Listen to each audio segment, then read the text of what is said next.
दोस्तों नमस्कार। आज हम लोग मॉडल पेपर थर्ड तीसरा मॉडल पेपर देखेंगे। उस मॉडल पेपर के सभी प्रश्न बहुत ही महत्वपूर्ण हैं और अनेक बार बोर्ड परीक्षा में पूछा गया है और इस साल 2024 में आने की पूरी संभावना है। तो हम लोग समय न गंवाते हुए बहुविकल्पीय प्रश्नों को देखेंगे। पहला प्रश्न पूछा गया है कि निम्नलिखित में से पर्यावरणीय निश्चयवाद का प्रतिपादक हैं। तो इसका उत्तर फ्रेडरिक रैटजेल हैं। इस पर्यावरणीय निश्चयवाद का अन्य नाम भी है, आप जैसे हमने नोटबुक में दिखाया भी है, इसे जलवायु निश्चयवाद, भौगोलिक निश्चयवाद भी कहा जाता है। अतः आप इस बात पे ध्यान रखिए कि पर्यावरणीय निश्चयवाद के स्थान पे जलवायु या भौगोलिक शब्द भी दिया जा सकता है। दूसरा है द्वितीयक क्रियाएं निम्न में से संबंधित हैं। तो कृषि, पशुपालन और खनन ये जो है प्राथमिक क्षेत्र से हैं और प्रसंस्करण, जिसको अंग्रेजी में प्रोसेसिंग कहते हैं, ये द्वितीयक क्षेत्र से संबंधित है। तीसरा क्वेश्चन है कि निम्न में से तृतीयक सेवा से संबंधित है।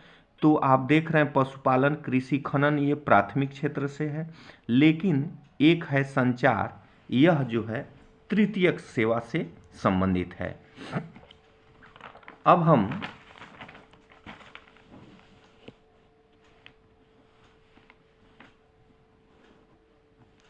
चौथे प्रश्न को देखेंगे। चौथा है कि निम्न देशों में से किसकी जनसंख्या सबसे अधिक है। तो आप जानते हैं 2023 में विश्व में सबसे अधिक जनसंख्या वाला देश अब भारत हो गया है, उसके बाद चीन हो गया है। तो आप जो विकल्प दिया हुआ है चीन, भारत, संयुक्त राज्य अमेरिका और इंडोनेशिया, तो भारत अब प्रथम पे है। मैंने जो है कि जनसंख्या भी लिख दिया है। पांचवा है कि कृषि कार्यों में भौम जल का अधिक कितना प्रतिशत उपयोग होता है। तो भौम जल का कृषि कार्यों में लगभग 98% प्रयोग होता है। अगला है कि पृथ्वी कितने प्रतिशत जल से आच्छादित है। तो आप जानते हैं ये प्राइमरी स्तर का क्वेश्चन है, कक्षा 6 से ही आप पढ़ते आए होंगे। 71% जो है जल से पृथ्वी घिरा हुआ है, या ये कहे कि संपूर्ण पृथ्वी का 71% जल है। अगला है कि मैग्नीज किस श्रेणी का खनिज है, धात्विक, अधात्विक, और तीसरा है अलौह। तो मैग्नीज धात्विक जो है श्रेणी का खनिज है। इसे भूरा हीरा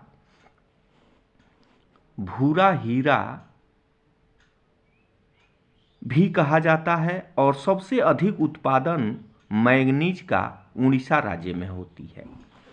अब है अंतिम आठवां देखेंगे कि ये क्वेश्चन थोड़ा आप ध्यान दीजिएगा, कठिन है, समझना है। प्रादेशिक नियोजन का संबंध है। तो जो विकल्प दिया है उसके अनुसार प्रादेशिक नियोजन का जो उत्तर होगा वह है क्षेत्र विशेष के विकास का उपागम है। ठीक, ये था बहुविकल्पीय प्रश्न। अब हम अति लघु उत्तरीय प्रश्नों को देखेंगे।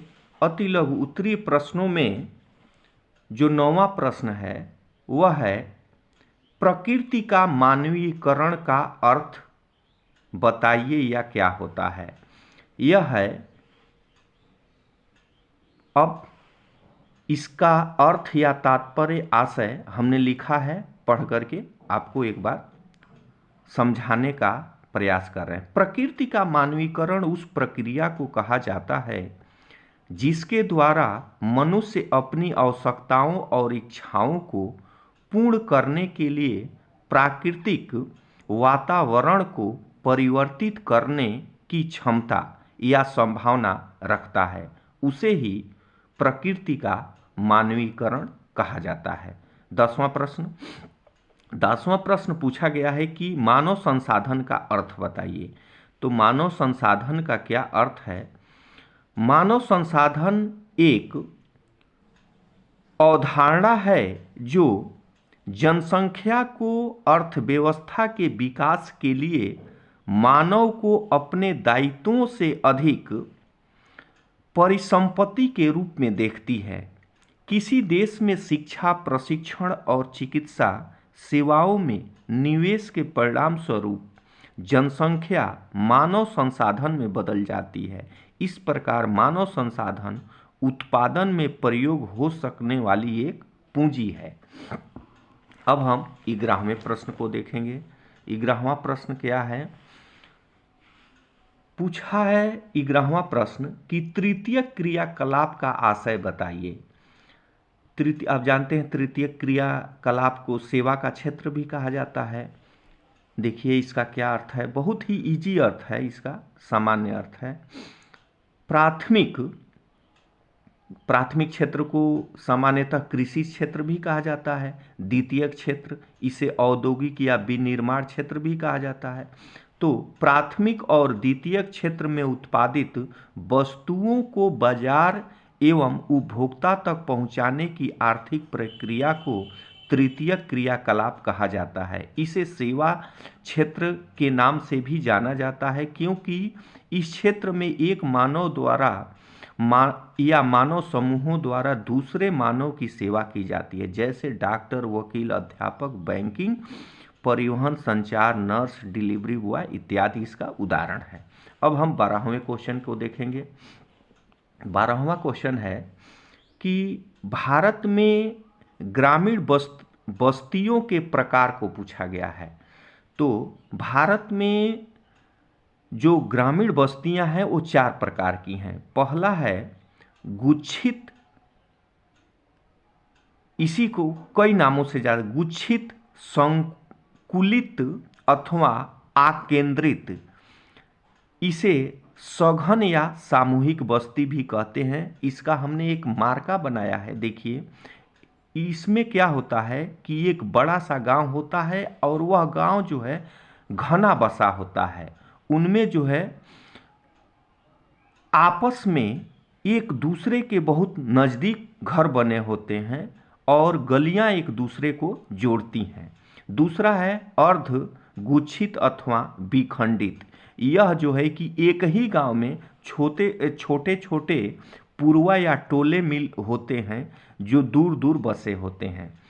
तीसरा है पल्लीकृत, इसे नागला और ढाड़ी भी कहते हैं। इसमें एक ही गांव में ये विकृत रूप में छोटे छोटे घर दूर दूर बने होते हैं।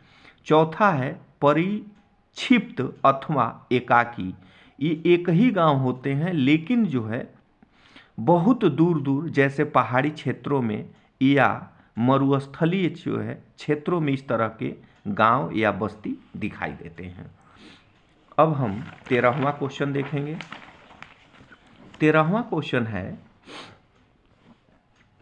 कि भारत के किस पंचवर्षीय योजना में पर्वतीय क्षेत्र विकास कार्यक्रम को प्रारंभ किया गया?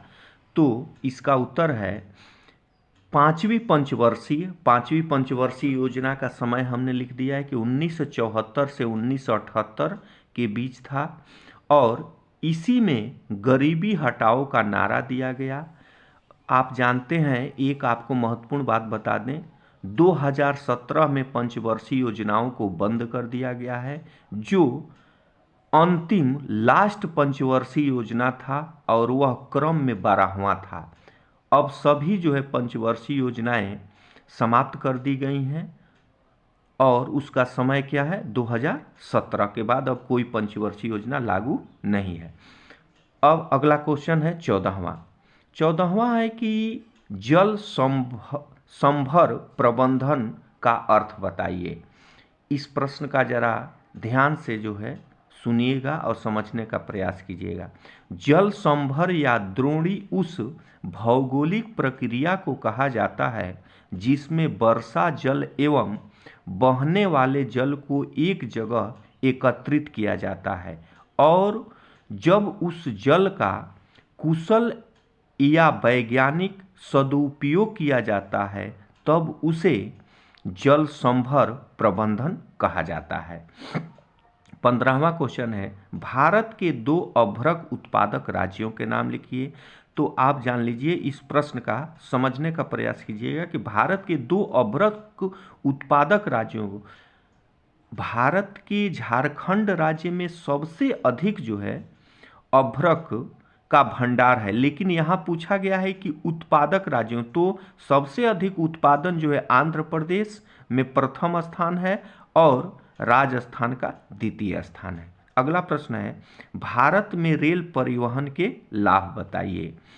तो भारत में रेल परिवहन के अनेकों लाभ हैं, लेकिन 2 ही लाभ आपको लिखना है। तो पहला है यात्रा एवं माल ढुलाई सस्ता, सुरक्षित एवं सुगम रेल परिवहन की जो है इससे लाभ है। दूसरा है कि प्राथमिक एवं द्वितीय क्षेत्र में जो वस्तुएं उत्पादित होती हैं उनको वो ससमय पहुंचा देता है, इससे वो खराब नहीं होती हैं। तीसरा है कि रोजगार उपलब्ध कराने वाला सबसे बड़ा क्षेत्र है। अब है 17वां क्वेश्चन कि रेल मार्गों के विकास में योगदान देने वाले 3 कारक। तो 3 कारक है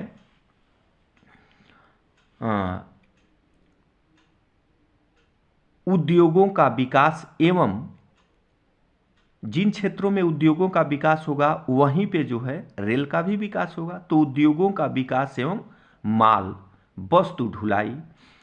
दूसरा है अत्यधिक जनसंख्या, मतलब जिन क्षेत्रों में सघन जनसंख्या है वहीं पे जो है रेल की आवश्यकता भी होगी। तीसरा है प्राथमिक क्षेत्र कृषि एवं खनन में उत्पादित वस्तुओं को बाजार एवं फैक्ट्रियों तक पहुंचाने की आवश्यकता होगी, उन्हीं क्षेत्रों में रेलवे का विकास होगा। 18वां क्वेश्चन है तृतीय क्रियाकलापों की 3 विशेषताएं लिखिए। तो पहला विशेषता है इसमें एक मानव द्वारा दूसरे मानव की सेवा की जाती है, जैसे डॉक्टर, वकील, अध्यापक, बैंकिंग, परिवहन, संचार तथा क्रमशः रोगी, मुवक्किल, शिक्षार्थी, ग्राहक, यात्री आदि की सेवा करना। दूसरा विशेषता है इसमें एक मानव संसाधन के रूप में जन सुविधाओं को, भौतिक वस्तुओं, जन सुविधाओं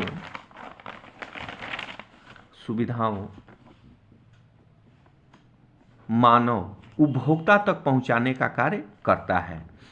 अगला है तीसरा विशेषता। अब हम लोग 19वां क्वेश्चन को देखेंगे। 19वां है भू निम्नीकरण का अर्थ बताइए। तो भू निम्नीकरण का बहुत ही सरल उत्तर हमने लिखने का प्रयास किया है। जिस मिट्टी में अपनी क्षमता से कम अन्न का उत्पादन या पेड़ पौधों के विकास हेतु पोषक तत्वों की कमी हो जाती है उसे भूमि का निम्नीकरण कहा जाता है। अर्थात भूमि खेती के अयोग्य हो जाती है, उसमें उत्पादन क्षमता प्रतिवर्ष कम होती जाती है, अर्थात मिट्टी की गुणवत्ता में कमी आ जाती है। अब हम लोग 20वां क्वेश्चन देखेंगे। 20वां क्वेश्चन है भारत के विदेशी व्यापार की प्रमुख विशेषताएं। तो भारत के आयात की मात्रा निर्यात से सदैव अधिक रहता है। दूसरा विशेषता है भारत का व्यापार संतुलन सदैव भारत के प्रतिकूल रहता है।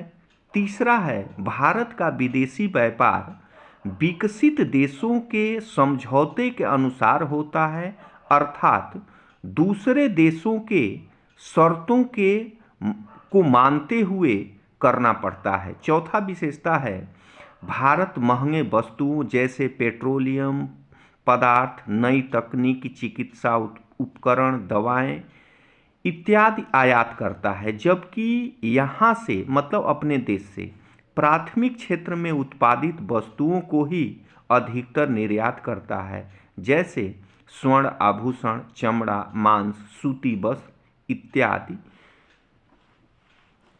अब हम लोग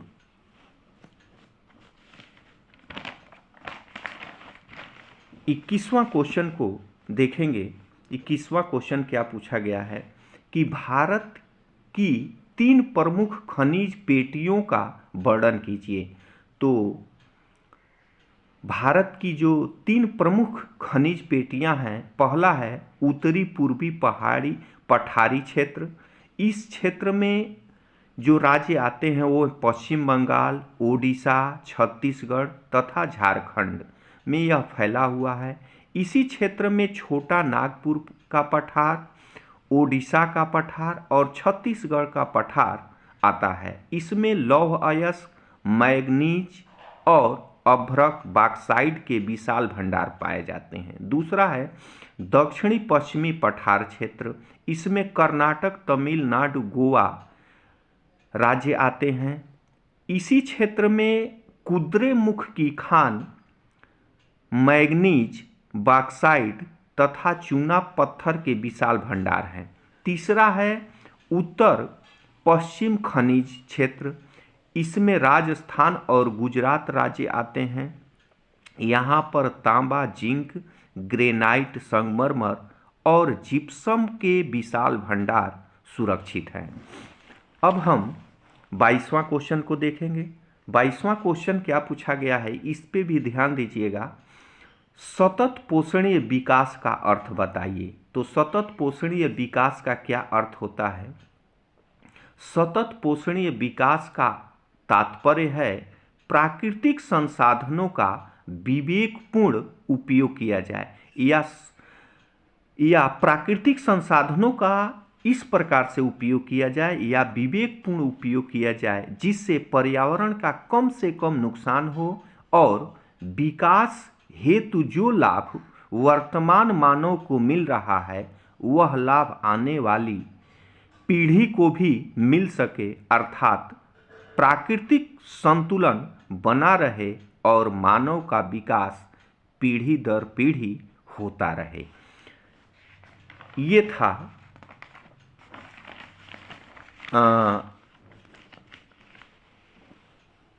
लघु उत्तरीय प्रश्न, मतलब बहुविकल्पी, अतिलघु उत्तरी और लघु उत्तरी। 3 प्रश्नों को हमने देखा।